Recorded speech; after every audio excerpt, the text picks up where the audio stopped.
About these things, it's nice to know that if we keep pets at healthy weight, we increase their lifespan 2 to 3 years. How do you go about doing it?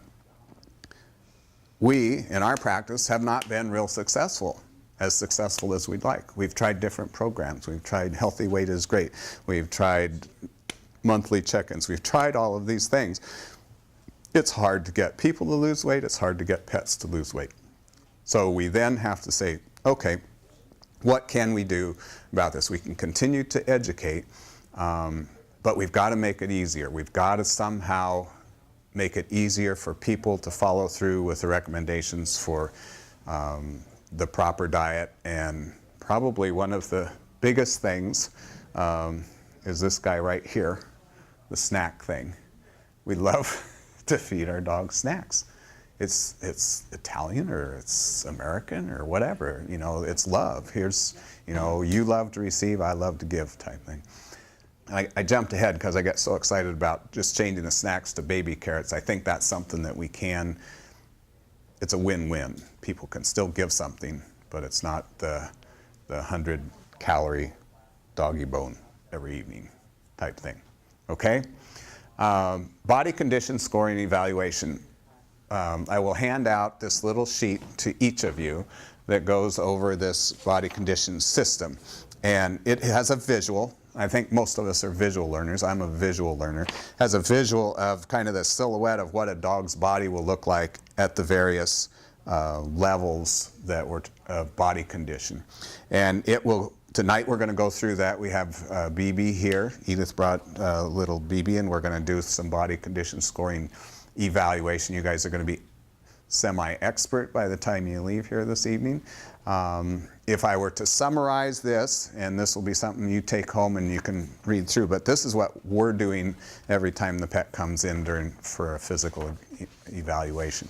But we're going to have our hands alongside the rib cage, and we're going to see if we have to press in to feel ribs. If we have to press in to feel ribs, the only thing between that skin and a rib is a potential for a fat layer. There isn't a new muscle layer that develops there. There's nothing to attach to.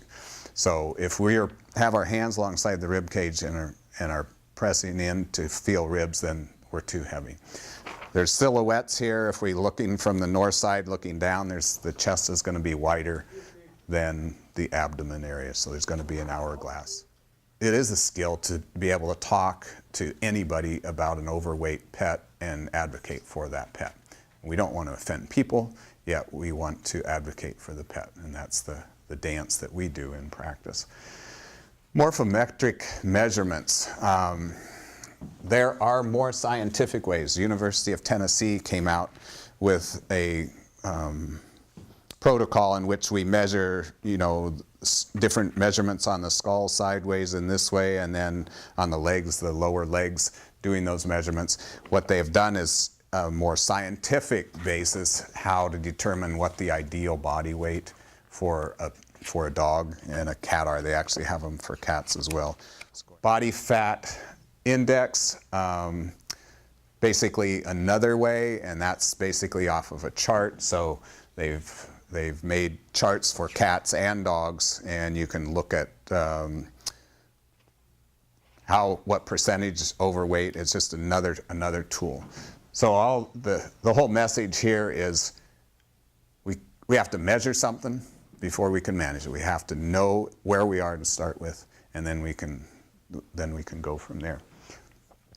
What we will then do is determine what the daily energy requirement for, say, BB is. We look at other factors. Is BB intact? Is prone to being overweight? How active? And there's a resting energy requirement that is a standardized, it's a given thing. And then we have a multiplier factor. So if they're really active, we might go 2 times that resting energy level. It's like in horses, there's different levels of metabolism. One thing that not a lot of people know about is when a dog is spayed or neutered, their calorie requirement goes down 25%. And unless you cut that calorie intake down 25%, what's our result? A lot of overweight animals. And that's part of our job as educators, is to let our clients know when they are going home from that surgery that, you know, from now on, it's 25% less. When BB was at a year of age, is fully grown, year to year and a half, and is at ideal weight, that's the ideal weight till late in life. You know, when we're 16 or 17, there's going to be muscle atrophy and things like that. We evaluate muscle tone, atrophy of muscles, those things in conjunction with what fat is there. And it's a little bit complicated, but we give everybody a guideline. Okay, here's your goal. Here's what we need to do is find the goal and then start working toward that. Our clients, a number have been really successful with the program when they did their monthly check-in, when there was some accountability, when they thought, oh gosh, you know, I got to stop this snack thing. That was something that we talked about. Here's the baby carrot thing. Oh, there's 3 people in the household. Well, they all need to be doing the same thing. One can't be doing the snacks here. I had a client in today, and they realized a month ago, because their dog wasn't losing weight on this weight control thing, that the husband and the wife were feeding the same amounts, unbeknownst to one another, every day. The dog was getting double the amount of food. So there's some communication that goes on in the household so that everybody's on the same page. Once a fat cell, always a fat cell. So if we start with an overweight puppy, we're going to be predisposed to an overweight adult dog. So once a fat cell, always a fat cell, and we'll have